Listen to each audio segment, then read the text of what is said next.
Я адчуваю ў сябе сілы змагацца за хрысціянскае дэмакратычныя каштоўнасці і за людзей Беларусі.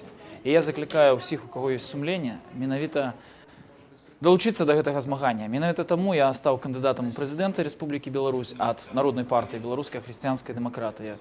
І ведаеце, змаганне за Беларусь пачынаецца са змагання адзін за аднога. Калі мы не змагаемся за канкрэтнага чалавека, то ўсе нашыя прыгожыя словы пра змаганне за светлую будучыню, за нашу бацькаўшчыну, яны застануцца пустазвонствам і пустым палітыканствам. Вось з гэтым я іду ў палітыку. Альтэрнатыва ёсць. Віталій Рымашэўскі, бачыце?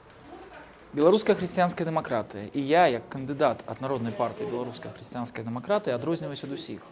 Радыкальна мы адрозніваемся і ад беларускай улады, і ад беларускай апазіцыі. Тым, што кажам, палітыка, грамадская сфера, жыццё ў Беларусі павінна быць угрунтавана, заснавана на хрысціянскіх каштоўнасцях. Гэта не кажа ніхто. І, на жаль, гэта гучыць радыкальна не толькі для існуючага рэжыма, але для практычна ўсёй апазіцыі. Дзякуй, можа быць, некалькі пытанняў. Меня зовут Виктор. Я хочу сказаць, што ёсць две рэчы, якія за апошнія, напэўна, паўгады мяне ўразілі. Першая рэч – гэта простыя людзі. Таму што, скажам шчыра, палітыка – гэта не зусім лёгкая справа і далёка не самая натхняльная. Так вось тое, што мне давала натхненне за апошнія паўгады, гэта сустрэча з простымі людзьмі.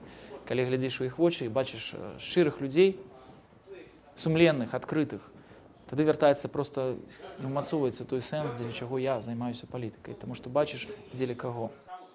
Паглядзіце, ПТ кажа, Другое адкрыццё – гэта наколькі дэградаваная і паскуджаная наша ўлада. І мне вельмі сумна таксама глядзець на некаторых маіх калег, так званых незалежных кандыдатаў і тых, хто, можа, не балатуецца сёння пакуль у прэзідэнты, якія хочуць легалізаваць і спрабуюць легалізаваць гэты рэжым. Кажуць, што рэпрэсій няма. Ну, проста ты людзі, якія трацяць сумленне, і калі яны хочуць далучыцца да гэтай улады, то яны абралі кепскі шлях.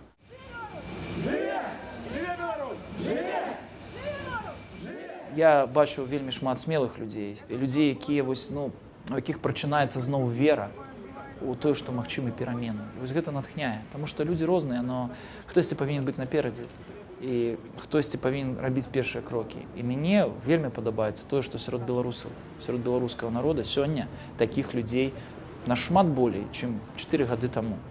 Вось калі яны зразумеюць, што лідары, сапраўдныя лідары, гэта яны, а не кандыдаты ў прэзідэнты, не тыя, хто кажа, пайдзіце за мной, і я зраблю вас шчаслівымі, тады сітуацыя рэальна зменіцца. І тады іх голас будзе пачуты.